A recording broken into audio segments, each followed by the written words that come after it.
खुदावन का शुक्र अदा करते हैं।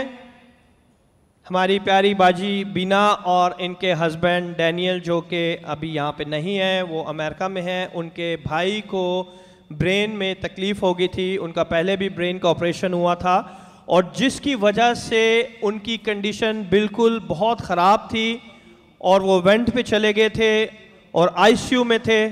और इंटरनेशनल हाउस ऑफ प्रेयर में बुध के रोज़ जब इनकी बेटी ने सब खादमों को दुआ के लिए कहा और इन्होंने कहा कि इंटरनेशनल हाउस ऑफ प्रेयर में भी ख़ास इस मकसद के लिए दुआ की जाए, तो खुदावन ने बुध के रोज़ से लेके आज तक उसे आईसीयू से भी निकाला, उसका ऑपरेशन भी कामयाब किया और वेंट से भी उसे हटा दिया।